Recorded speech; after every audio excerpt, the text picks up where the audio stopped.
자, 이런 상상 한번 해볼까요? 도서관에 새로 들어온 책들을 막 정리하고 있어요. 이때 책 제목이나 작가, 그러니까 책이 원래 가진 정보로 분류하시겠어요? 아니면 들어온 순서대로 1번, 2번, 3번 이렇게 관리 번호로 붙이시겠어요? 둘 다 일리가 있죠. 전자는 직관적이고 후사는 관리가 편할 거고요. 맞아요. 근데 사실 이게 데이터베이스를 설계하는 개발자들이 매일 하는 고민이랑 아주 비슷하다고 하더라고요. 네, 맞습니다. 이게 단순히 데이터를 정리하는 기술적인 문제를 넘어서요. 데이터의 정체성을 어떻게 정의할 거냐, 이런 질문이거든요. 데이터의 정체성이라? 네. 오늘 우리가 깊이 파고들 주자가 바로 그 정체성, 그러니까 데이터를 유일하게 딱 구분해주는 식별자에 관한 이야기입니다. 보내주신 자료들을 보니까 업무의 의미를 그대로 담은 본질 식별자, 그리고 시스템이 그냥 부여한 고유 번호인 인조 식별자, 이 둘 사이에 아주 오랜 논쟁을 다루고 있더군요. 네, 그래서 오늘 이 시간에는 두 식별자가 정확히 뭔지, 각각 장단점이 있어서 언제 써야 하는지, 그리고 만약 이 첫 단추를 잘못 끼웠을 때 와, 이게 얼마나 큰 나비 효과를 불러일으키는지 한번 샅샅이 파헤쳐 보겠습니다. 이게 그냥 기술 얘기가 아니고요. 여러분이 매일 쓰는 서비스의 안정성이랑 속도가 어떻게 결정되는지 그 비밀을 푸는 열쇠가 될 겁니다. 자, 그럼 이 개념부터 한번 풀어보죠. 데이터 세계의 두 주인공, 본질 식별자랑 인조 식별자. 대체 뭐가 다른 건가요? 상식적으로는 데이터가 원래 가진 정보, 예를 들면 학생은 학번, 국민은 주민등록번호 같은 걸로 구분하는 게 당연해 보이는데요. 이게 바로 본질 식별자인 거죠. 정확합니다. 그게 바로 본질 식별자, 영어로는 Natural Identifier라고 하는데요. 이름 그대로 본질이네요. 네, 이름 그대로 본질, 현실 세계의 업무에서 자연스럽게 발생하는 속성을 쓰는 방식이죠. 가장 큰 특징은 그 식별자 자체가 업무적인 의미를 갖는다는 점이에요. 아, 업무적인 의미요? 네, 방금 말씀하신 학번이 아주 좋은 예입니다. 2025-0100-1이라는 학번을 딱 보면 다른 걸 찾아보지 않아도 2025년 입학생 01번 학과 1년 번호 1번이구나 바로 알 수 있죠. 아하, 그 숫자나 문자열 자체가 정보를 담고 있다는 거군요. 주민등록번호도 생년월일이나 성별 정보를 담고 있고 또 뭐가 있을까요? 국가를 구분하는 KR, US 같은 ISO 국가 코드. 이것도 대표적인 본질 식별자고요. 때로는 여러 정보를 이렇게 조합해서 만들기도 합니다. 조합이요? 네, 예를 들어서 하나의 주문서 안에서는 같은 상품을 중복해서 담을 수 없다는 규칙이 있다면 주문 번호랑 상품 코드 이 두 개를 합쳐야만 주문 상세 내역 하나를 특정할 수 있거든요. 아, 하나만으로는 안 되고 두 개가 세트가 되어야 하는군요. 그렇죠. 이런 걸 복합 식별자라고 부르는데 이것도 본질 식별자의 한 종류입니다. 들어보면 이게 가장 합리적이고 당연한 방식 같아요. 굳이 다른 방식을 고민할 필요가 있을까 싶은데 근데 오늘 주제는 이 방식의 반대편에 있는 인조식별자와의 비교잖아요. 이름부터가 뭔가 인위적으로 만들었다는 느낌인데 이건 대체 왜 필요한 거죠? 바로 그 지점이 이 논의의 핵심입니다. 인조식별자, 즉 Artificial Identifier는요. 업무랑은 아무 관련이 없어요. 오직 시스템이 데이터를 구분하려고 인위적으로 만드는 값입니다. 업무랑 관련이 없다고요? 네, 그래서 핵심 특징이 역설적이게도 무의미성입니다. 무의미성이요? 예를 들어 어떤 웹사이트의 회원 아이디가 1, 2, 3, 4, 5번이라고 해서 그 숫자가 회원의 나이나 가입일 이런 정보를 전혀 알려주지 않잖아요. 그냥 시스템이 준 고유 번호일 뿐이죠. 잠깐만요. 의미가 없다는 게 장점이라는 건 좀 이상하게 들리는데요. 개발자 입장에서는 데이터가 최대한 스스로를 설명해 주는 게 좋은 거 아닌가요? 일부러 정보를 숨겨서 더 복잡하게 만드는 것처럼 느껴지기도 하고요. 아주 좋은 지적이십니다. 사실 그게 바로 많은 개발자들이 처음 이 개념을 접할 때 겪는 딜레마예요. 근데 의미 없음이 왜 강력한 무기가 되는지 그 이면을 들여다볼 필요가 있습니다. 인조식별자의 진짜 힘은 안정성과 독립성에 있거든요. 안정성과 독립성. 네. 현실 세계는 계속 변하잖아요. 하지만 시스템은 안정적이어야 하죠. 인조식별자는 그 변화무쌍한 현실 세계로부터 시스템의 데이터 정체성을 완벽하게 분리해주는 일종의 방화벽 역할을 합니다. 현실 세계로부터의 분리. 좀 더 구체적인 예를 들어 주실 수 있나요? 물론입니다. 가장 흔한 예가 이메일 주소예요. 어떤 서비스가 이메일 주소를 회원을 구분하는 본질 식별자로 쓴다고 해보죠. 네. 근데 여러분이 그 서비스에서 이메일 주소를 바꾸면 어떻게 될까요? 그냥 바뀌는 거 아닌가요? 시스템 내부에서는 대호연이 일어납니다.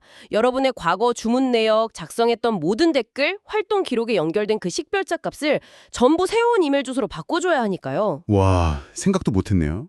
근데 회원 아이디라는 인조 식별자를 썼다면 어떨까요? 이메일 주소는 그냥 연락처 정보 중 하나일 뿐이고 시스템이 부여한 절대 변하지 않는 회원 아이디는 그대로 유지됩니다. 훨씬 안전하고 간편하죠? 아, 이제야 감이 오네요. 제가 웹사이트에서 이메일 주소 바꾸는 그 간단한 행동이 내부적으로는 그렇게 복잡한 문제를 일으킬 수 있다는 거군요. 인조식별자는 그런 변화에 흔들리지 않는 닷 같은 거네요. 그렇죠. 그럼 이런 의미 없는 값들은 어떻게 만들어져요? 그냥 순서대로 번호를 붙이는 건가요? 네, 가장 흔한 방식이 1, 2, 3 순서대로 일씩 증가하는 정수, 인테저를 사용하는 겁니다. 이걸 오토 인크레먼트 또는 시퀀스라고 부르죠. 또 다른 방식은 UUID라는 걸 쓰는 건데요. UUID요? 네, Universally Unique Identifier의 약자인데 이건 128비트로 된 아주 긴 무작위 문자열입니다. 그게 얼마가 고유한 건가요? 상상하기 어려울 정도로 고유합니다. 비유하자면 지구상의 모든 해변에 있는 모래알 하나하나에 각각 다른 이름을 붙여주는 것과 비슷해요. 와, 전 세계 모든 컴퓨터에서 동시에 UUID를 생성해도 중복될 확률은 천문학적으로 낮아서 사실상 없다고 봐도 무방합니다. 그래서 여러 서버의 데이터가 분산된 대규모 시스템에서 특히 유용하게 쓰이죠. 정말 흥미롭네요. 한쪽은 의미로 명확성을 추구하고 다른 한쪽은 무의미로 안정성을 추구한다니 이건 단순히 기술 선택이 아니라 뭐랄까 시스템의 미래를 어떻게 보느냐에 대한 철학의 차이처럼 들리네요. 그렇다면 어떤 기준으로 이 둘 중 하나를 혹은 둘 다를 선택해야 할까요? 먼저 본질 식별자는 어떨 때 쓰는 게 유리한가요? 본질 식별자는요, 데이터의 의미가 중요하고 또 직관적인 이해가 필요할 때, 그리고 그 값이 변할 가능성이 아주 낮을 때 강력한 힘을 발휘합니다. 변할 가능성이 낮을 때? 네, 첫 번째 장점은 역시 명확성이죠. 제품 코드가 TB-OLED 55 2025라면 이걸 보는 누구나 2025년형 55인치 OLED TV구나 바로 알 수 있잖아요. 그렇죠. 데이터 분석과나 유지 보수하는 개발자한테는 굉장히 편리하죠. 인조식별자였다면 제품 아이디 98765 이렇게만 보이니까 이게 무슨 제품인지 알려면 다른 테이블이랑 정보를 합쳐봐야 하는 번거로움이 있으니까요. 아, 맞네요. 특히 데이터를 가지고 리포트를 만들거나 분석해야 하는 사람들한테는 정말 편하겠네요. 또 다른 장점은 없나요? 데이터 품질 관리에도 도움이 됩니다. 본질 식별자는 보통 특정한 형식이나 규칙을 가지거든요. 학번처럼요. 네. 2025-0101 이 형식에 안 맞게 A, B, C, D, E 같은 데이터가 들어오려고 하면 입력 단계에서부터 시스템이 이거 틀렸어 하고 막아줄 수 있습니다. 자연스러운 데이터 검증 장치가 되는 셈이죠. 그래서 아까 말한 국가 코드나 통화 코드, KRW, USD 이런 것처럼 전 세계적인 표준으로 굳어져서 거의 바뀔 일이 없는 기준 정보에 사용하기에 아주 좋습니다. 하지만 현실에서 절대 안 바뀐다 이렇게 장담할 수 있는 게 얼마나 될까요? 예를 들어 회사 부서 코드 같은 것도 본질 식별자로 쓸 수 있을 것 같은데 회사가 갑자기 조직 개편을 하거나 다른 회사랑 합병하면 부서 코드 전체가 바뀔 수도 있잖아요. 바로 그게 본질 식별자의 가장 큰 함정입니다. 절대 안 바뀔 거야 라고 믿었던 비즈니스 규칙이 예상치 못하게 바뀌는 순간 본질 식별자는 재앙의 씨앗이 될 수 있죠. 그래서 현대적인 대규모 시스템 설계에서는 인조 식별자가 훨씬 더 선호되는 경향이 있습니다. 그렇군요. 그럼 이제 인조식별자의 세계로 가보죠. 안정성 말고 또 어떤 결정적인 장점들이 있길래 요즘 대세가 된 건가요? 가장 극적인 차이는 성능에서 나옵니다. 성능이요? 네. 예를 들어서 100글자짜리 아주 긴 이메일 주소를 식별자로 쓰는 거랑 4바이트짜리 짧은 숫자를 쓰는 건 그냥 하늘과 땅 차이입니다. 데이터베이스는 특정 데이터를 빨리 찾으려고 책 맨 뒤에 있는 찾아보기, 즉 인덱스 같은 걸 만들어 두는데요. 식별자가 길고 복잡할수록 이 찾아보기가 엄청나게 두껍고 무거워져요. 아, 도서관에서 책 찾을 때 책 제목 첫 문장으로 찾는 것보다 간결한 도서 관리 번호로 찾는 게 훨씬 빠른 것과 같은 이치군요. 와, 완벽한 비유입니다. 데이터가 몇천 건 수준일 때는 그 차이가 미미하지만 수백만, 수천만 건을 넘어 수억 건이 되면 이 작은 차이가 시스템 전체의 응답 속도를 좌우하게 됩니다. 세상에. 여러분이 블랙 프라이데이 세일 때 쇼핑몰 버튼을 눌렀는데 10초 동안 화면이 멈춰 있는 이유가 어쩌면 이런 식별자 설계 문제 때문일 수도 있는 거죠. 와, 그렇게까지 연결되는군요. 식별자 하나 때문에 웹사이트가 마비될 수도 있다니? 성능 말고 또 있나요? 단순성도 큰 장점입니다. 본질 식별자는 데이터 광배가 복잡해질수록 덩달아 복잡해져요. 아까 말한 주문 번호 더하기 상품 코드, 이 복합 식별자를 생각해 보세요. 만약 이 주문 상품이 여러 번에 걸쳐 배송된다면 배송 정보를 식별하기 위해서 주문 번호 플러스 상품 코드 플러스 배송 차수처럼 식별자가 계속 길어지고 복잡해집니다. 생각만 해도 머리 아프네요. 그렇죠. 그런데 인조 식별자를 쓰면 주문 아이디, 주문 상세 아이디, 배송 아이디처럼 각각의 데이터가 항상 단순하고 독립적인 식별자를 가질 수 있습니다. 시스템 구조가 훨씬 깔끔해지죠. 마지막으로 보안 측면도 있습니다. 인터넷 주소창에 users my personal email at example.com처럼 개인정보가 그대로 노출되는 것보다 users 12345처럼 의미 없는 숫자가 노출되는 게 훨씬 안전하겠죠. 그렇군요. 장단점을 들어보니까 정말 어느 한쪽의 손을 들어주기가 어렵네요. 그럼 실무에서는 보통 어떻게 결정하나요? 둘 중 하나를 꼭 골라야만 하는 건가요? 가장 현명하고 또 현대적인 시스템에서 보편적으로 쓰는 전략은 혼합 전략입니다. 혼합 전략이요? 네.